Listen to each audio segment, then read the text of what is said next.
Cold war के दौरान American intelligence ने सोवियत यूनियन के टूल्स की जासूसी के लिए बहुत से अनयूजुअल टूल्स का इस्तेमाल किया। अगर आप ये सोच रहे हैं कि कैमरे को सिगरेट की डिब्बी में छुपाना, जाली डॉलर्स में खुफिया दस्तावेजात छुपाना या सैटेलाइट के जरिए यूएसएसआर की पिक्चर्स लेना होगा, तो ऐसा बिल्कुल नहीं। कोल्ड वार का सबसे गैर रिवायती टूल कोई हाईटेक डिवाइस नहीं बल्कि एक कॉमन बर्ड था। इस वार में जासूसी का सबसे बड़ा असासा पिजन यानी कबूतर था। इसकी वजह इसका सैकड़ों मील से अपने घर के एक खास मकाम पे वापस आ जाना था। Welcome to Ali TV videos.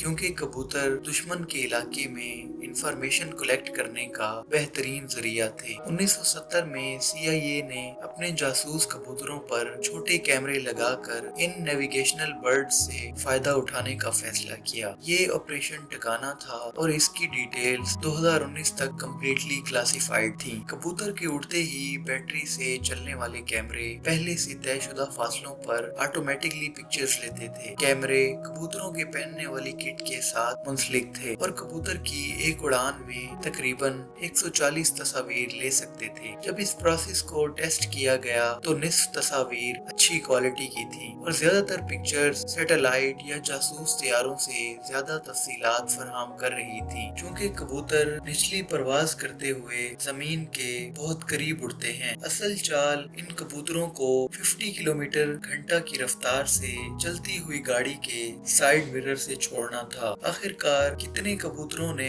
Cold war के बारे में इंफॉर्मेशन प्रोवाइड, ये अभी तक तो मालूम नहीं हो सका क्योंकि ये डॉक्यूमेंट्स अब भी क्लासिफाइड हैं। कबूतरों में डायरेक्शन की एक नाकाबिल यकीन सेंस होती है जिस पर इंसान हजारों साल से इन्हिसार करता आ रहा है, मगर ये कबूतर इतना काबिल एतमाद हो सकते हैं। हम इस बात का यकीन कैसे कर सकते हैं कि कबूतर हमेशा अपनी मंजिल कैसे जान लेते हैं। इन खसूसियात की बदौलत परिंदे हजारों साल से इंसानों के लिए इंतहाई कीमती हैं। कदीम मिस्र में कबूतरों को आने वाले जहाजों से इम्पोर्टेंट विजिटर के पहुंचने का ऐलान करने के लिए आसमान पर छोड़ा जाता था। कदीम वक्तों में कबूतरों को डाक सर्विस के तौर पर भी इस्तेमाल किया जाता था। टेलीग्राफ की इजाद तक ये एक बेहतरीन कोरियर सर्विस थी। नई कम्युनिकेशन टेक्नोलॉजी की इजाद के बाद भी वर्ल्ड वार के दौरान पिजन्स को एक खास मकाम हासिल था। फाइटर्स मैसेज पहुंचाने के लिए कबूतरों का